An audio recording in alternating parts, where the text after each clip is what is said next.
এবার হযরতে সাদ সুলমির লাশটা রাসূল কোলে নিলেন, কোলে নিয়ে কবরে শোয়াইলেন। আল্লাহর নবীজি ডান কাত করে শোয়ায় দিবি হযরতে সাদ রে, আবার যেন রাসূল তাকায় আছে, সাদ রে তুই তো চলে গেলি, আমারে বড় ঋণী করে চলে গেলি। রাসূল শোয়ায় দিছে, কান্দে।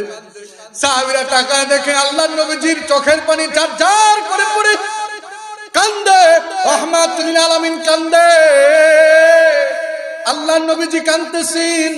ইত্তে বছরে রাসূল আবার মুস্কি হাসি দিয়া কবরের দুই জায়গায় হাত রেখে রাসূল দ্রুত গতিতে উঠে গেলেন।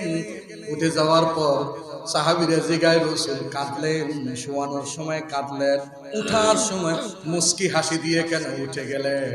রাহমাতুল লিল আলামিন বলেন, আমি সাদের লাশটা কবরে রাখতে দেরি হয়েছে, জান্নাতের হুর আর গিলমান আসতে দেরি হয় না।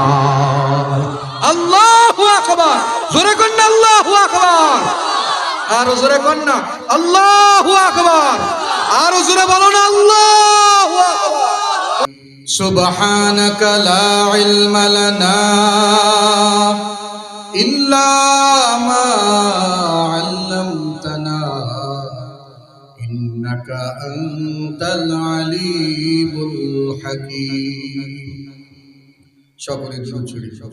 আল্লাহুম্মা সাল্লি আলা মুহাম্মাদিন ওয়া আলা আলি মুহাম্মাদ কামা সাল্লাইতা আলা ইব্রাহিম ওয়া আলা আলি ইব্রাহিম ইন্নাকা হামিদুম মাজিদ। আল্লাহুম্মা বারিক আলা মুহাম্মাদিন ওয়া আলা আলি মুহাম্মাদ كما باركت على إبراهيم وعلى آل إبراهيم إنك حميد مجيد.